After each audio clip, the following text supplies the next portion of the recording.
sesuatu yang secara umum terjadi di dunia. Grey divorce, perceraian di atas 50 tahun. Kita khawatir karena ternyata banyak umurnya udah 60, tinggal berdua saja di rumah, anaknya udah nikah semua, udah punya rumah semua, mau cerai. Ya menurut saya mereka secara ekonomi mapan, kendaraan mewah, anak-anak udah jadi orang semua. Kok mau cerai? Kan orang sesukses itu kok mau cerai? Nah tapi sekarang ini lagi marak, banyak kasus perceraian di atas 50 tahun. Kalau di atas 50 ini kan tinggal nunggu mati aja sebenarnya kan. Kalau nggak pasangan kita yang duluan mati, kita duluan. Lalu kenapa harus bercerai sebenarnya?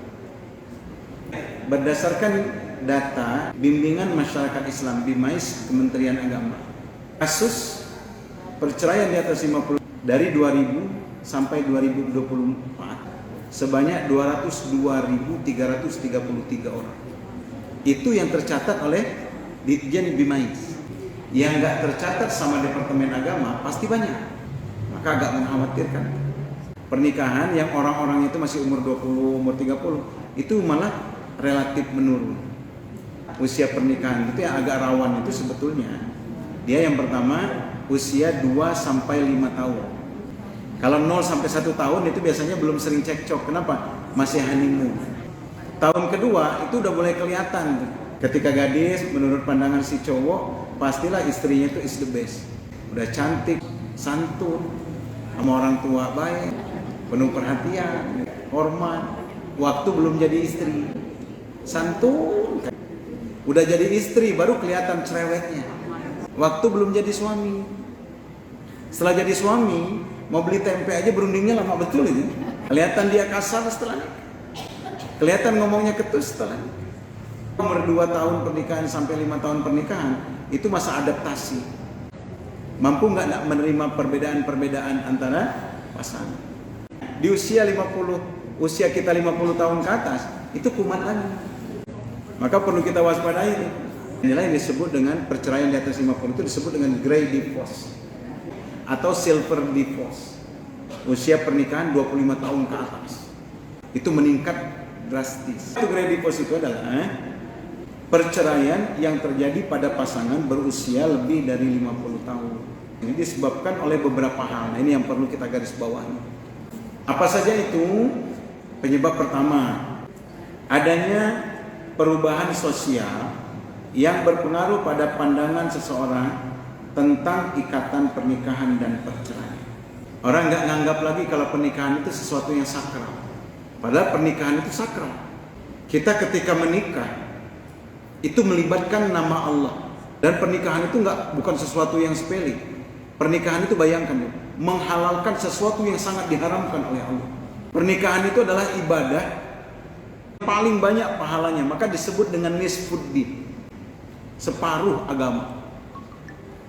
Akad nikah itu disebut dengan mitsaqan ghalizan, ikatan yang sangat kuat. Kenapa? Allah yang mengikat. Maka ketika ikatan pernikahan itu pecah, itu menggetarkan arasnya Allah.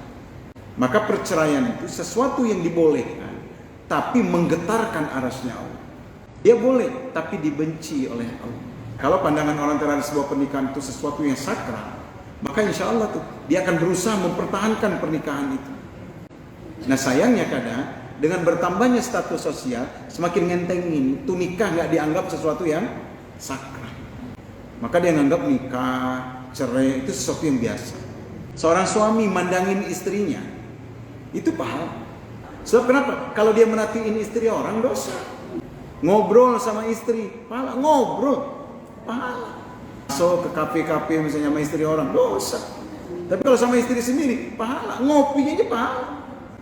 Makan berdua pahala, bercanda pahala, makan samaan pahala, salaman pahala. Suami membelai rambut istrinya pahala. Kita tidur itu satu selimut berdua. Dengan pertambahan pernikahan, pertambahan usia pernikahan, sakral dan nyari pahala itu hilang. Nah inilah yang menyebabkan kadang terjadinya perceraian. Seberapa pahalanya yang Allah berikan. Cara pandang terhadap sebuah pernikahan tidak lagi dianggap sakral. Ini penyebab pertama kenapa orang bercerai di usia 50 tahun ke atas. Yang kedua penyebabnya adalah kemandirian ekonomi khususnya bagi kaum perempuan. Maka dalam Islam sebenarnya yang menjadi tulang punggung itu bapak-bapak. Bagusnya mas sebenarnya yang kerja itu bapak-bapak, ibu-ibu di rumah aja. Ngurus anak-anak, ngurus rumah, suami pulang badannya fresh. Kebayang nggak kalau kita sama-sama kerja? Suami pulang sore, istri pulang sore, sama-sama nggak fresh, sama-sama capek. Ketika sudah sama-sama capek, pasti nggak jelas siapa yang dilayani, siapa yang melayani. Mutlak biaya rumah tangga berada di punggung suami. Nah, tapi ini masalahnya, kadang suami nggak kunjung mapan ekonominya, istri karirnya bagus, sehingga hilang takzim sama suami. Kenapa? Merasa mampu hidup mandiri.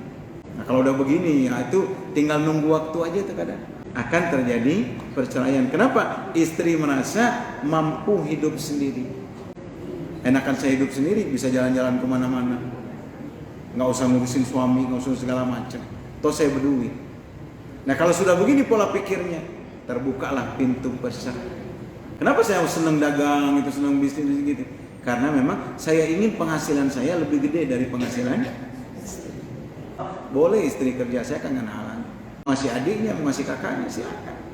Mau infak, mau sedekah, mau ikut arisan, mau segala macam, silakan. Yang ketiga, ketidakpuasan dalam hubungan. Adanya rasa tidak puas. Mulai muncul ketidakpuasan. Baik karena komunikasi. Yang kedua, karena perbedaan nilai. Dan yang ketiga, karena kebosanan. Ketidakpuasan. Kenapa muncul tidak puas?